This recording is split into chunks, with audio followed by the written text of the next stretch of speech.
Hello, YouTube modeling community. Mike here, Mike's Miniature Motors. Just wanted to do my weekly bench update. Sorry, fumbling up my words. Um,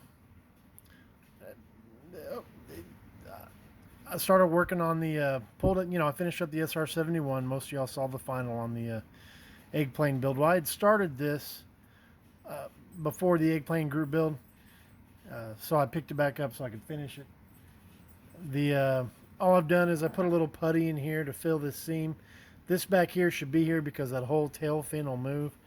And I'll need to come in and scribe a line down here just to make it match. So when I do my panel lines, it all is cohesive. So there's that. Worked on the wings a little bit, just cleaning up the seams on those. On the motorcycle, I got all the sheet metal cut off the trees and all the areas, the attachment marks all cleaned up and cleaned up. Now I just need to come in and rough up the sheet metal before I start applying color coat. There's multiple pieces here. I think there's 6. Anyway, it doesn't matter. Started gluing the block together. It's all painted one color.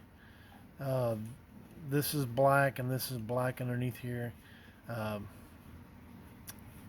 So I'll paint those separately, but got the block together, so that's ready to wash and paint. Got the turbo together. I was going to clean up this seam line right here, but looking at the way it's designed, this is skinnier on this piece than this piece here, so there's obviously a long screw that threads through here, so that kind of tells me that that would be 2 pieces sandwiched together, held together with those screws. So I will probably smooth this out, maybe even open it up. I haven't decided yet, although I figured it would be open, wouldn't it, if it was meant to be open. I'll have to try to look into that, see if I can find it in the pictures. Anyway, that's supposed to be painted red. This is supposed to be all chrome silver. I don't know if I'll go over it with the number 4, or not number 4, the 4mm Molotow pin, or try to airbrush the Molotow through the airbrush. Remains to be seen. On the frame, I did get this sanded up, this joint, so it's smooth. You can run your fingernail over it. You don't feel it or anything. I was going to paint this. To me, it tells you to paint it. They want you to use the LP48, which is their new lacquer paint. The sparkling silver is what it's called. And then you cover it with the clear green. Well, I can't get the readily available the lacquer paint, so I was going to use to me is chrome silver, which has sparkles in it, oddly enough. And I just kind of brush painted. There's 1 coat, 2 coats, 3 coats, because I just kind of wanted to test it, because I figured there's going to be at least 3, even though they're light coats, because you got so many nicks and crannies, you're going to be twisting and turning. You're going to have to kind of build that paint up. It's going to be too dark. Justin at J Hart Model Works suggested or told me that Zero Paints actually makes the frame color, which is 2 pieces. It's a silver base and then a candied clear over it. Justin, if you watch this, I'm probably going to order that paint. I feel kind of goofy spending $30 paint for that, and even this is black up front. But I'm probably going to do it. I know in the long run, since I know it's available, I know it's out there, I just want it to be right, even though it's a box stock build. It is what it is. I even thought about using General Motors Synergy, that kind of Hulk green, and I may do that. I may try to test shoot that before I make the jump. For those of you that don't know, Hobby World USA is the people that carry Zero Paints here in the States. Here's their website. See, there's their advertisement for Zero Paints.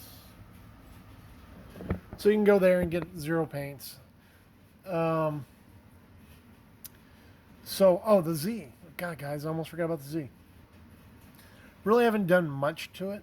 I'm kind of waiting until I get the body done, because I'll paint the chassis the same color before I do anything else, and get the chassis semi together so I can see how the engine sits in there before I start working on trying to figure out what I'm going to do as far as the intake goes. So, anyway, I wanted more than anything, guys, to show you the body and color coat this week. You can even kind of see how this has been sanded. This is smoother here, a little more sheen. I always sand my bodies or the primer with 600 or 800, whichever I come across first on my desk, before I put color coat down, just kind of knock down that primer. But after I washed it, I could still see ghosting a little bit. I don't see it so much here anymore. Here and here. And now that I'm looking at it, I can almost see it maybe here some. It actually looks like I might need to put a little more filler right there. Looks like there's a little nick. Anyway, because as you know... Oh, I'm out of camera. There's a little nick right there. I don't know if the camera will pick it up. But anyway, as you know, if I don't get that corrected now, the color coat's not going to pick it up. In fact, it'll just exaggerate it more.